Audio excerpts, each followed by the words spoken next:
Cauliflower பயன்கள். Cauliflower மிகவும் சத்தான காய்கறி.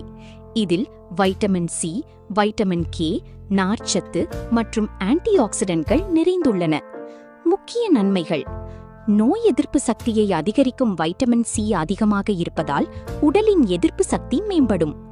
இதய ஆரோக்கியத்திற்கு நல்லது. நார்ச்சத்து மற்றும் ஆன்டி ஆக்சிடென்ட்கள் இதயத்தை பாதுகாக்க உதவும். செரிமானத்தை மேம்படுத்தும். நார்ச்சத்து மலச்சிக்கலை தடுக்க உதவுகிறது. உடல் எடையை கட்டுப்படுத்த உதவும். குறைந்த கலோரி, அதிக நார்ச்சத்து என்பதால் நீண்ட நேரம் பசி எடுக்காமல் இருக்கும். மூளை ஆரோக்கியத்திற்கு உதவும். இதில் உள்ள கோலின் மூளையின் செயல்பாட்டை ஆதரிக்கிறது. எலும்புகளை வலுப்படுத்தும். வைட்டமின் கே எலும்பு ஆரோக்கியத்திற்கு உதவுகிறது. செல் சேதத்தை குறைக்க உதவும். ஆன்டி ஆக்சிடென்ட்கள் உடலை பாதுகாக்க உதவுகின்றன.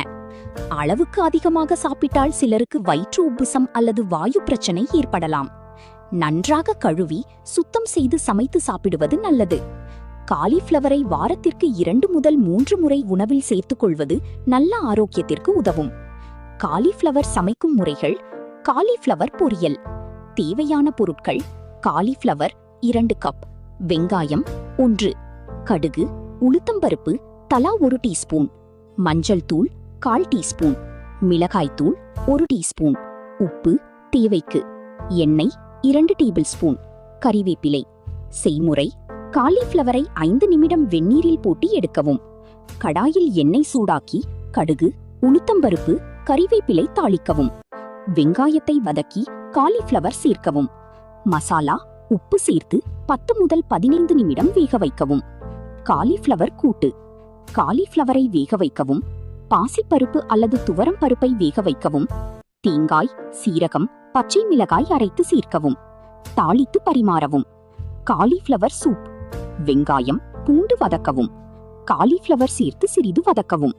தண்ணீர் சேர்த்து நன்றாக வேக வைக்கவும்.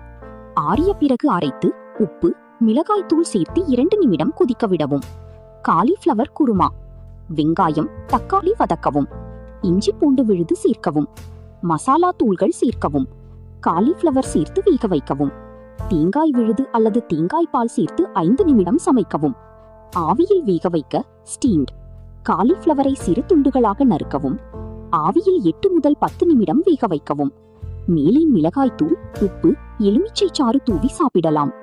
Cauliflower salad. லேசாக வேக வைத்த காலிஃப்ளவருடன் வெள்ளரிக்காய், கேரட், தக்காளி, வெங்காயம் சேர்க்கவும். எலுமிச்சை சாறு, சிறிது உப்பு, மிளகாய்த்தூள் சேர்த்து கலக்கவும். விருப்பப்பட்டால் கொத்தமல்லி, புதினா